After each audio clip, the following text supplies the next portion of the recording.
რუსთავის სპორტის სასახლეში ცნობილი რუსთაველი კალათბურთელის რამაზ გოგობერიშვილის მემორიალური ტურნირი ოფიციალურად გაიხსნა. პირველი მატჩის დაწყებამდე ღონისძიებაზე მისი სპორტული კარიერის ამსახველი ვიდეო და ფოტო არქივი წარმოადგინეს. საქართველოს ეროვნული ნაკრების ყოფილი წევრის, საქართველოს სამგზის ჩემპიონის რამაზ გოგობერიშვილის მემორიალური ტურნირი რუსთავის მერიის ორგანიზებით წელს პირველად ჩატარდება და მას სისტემატიური სახე მიეცემა. ტურნირში, რომელიც 26 თებერვალს დასრულდება, მონაწილეობას სუპერლიგის 6 გუნდი მიიღებს.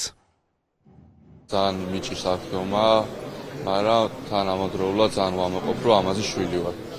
და უღმესი მადლობა მინდა გადაუხადო ქალაქ რუსთავის მერს, ქალბატონ ნინო ლაცაბიძეს ტურნირის ორგანიზებისთვის და ყველა იმ სამსახურს, რომელიც ჩართული იყო ტურნირის ორგანიზებაში. ვაფასებთ ყველა იმ ადამიანს, ვინც წლების განმავლობაში ჩვენს ქალაქს ძალიან დიდი სახელი მოუტანა და დღესაც არის მაგალითი მომავალი თაობისთვის, როგორი უნდა იყოს ძლიერი სპორტსმენი, შეაყვარო ქალაქს თავი და ასახელო არა მარტო ქალაქი, არამედ მთელი ქვეყანა, რამაზი სწორედ ესეთი ადამიანი იყო. უყვარდა ის მაყურებელს, იმ ბავშვებს, ყველას უნდა მიებაძა, ყველას უნდა 13 ნომერი მაისური. რამაზი იყო უნიჭიერესი ადამიანი, რომელსაც ძალიან დიდი იმპროვიზაციის უნარი ჰქონდა, ფანტაზიის და უცბად რას მოიფიქრებდა, რა გადაწყვეტილებას მიიღებდა მოედანზე, არავინ არ იცოდა.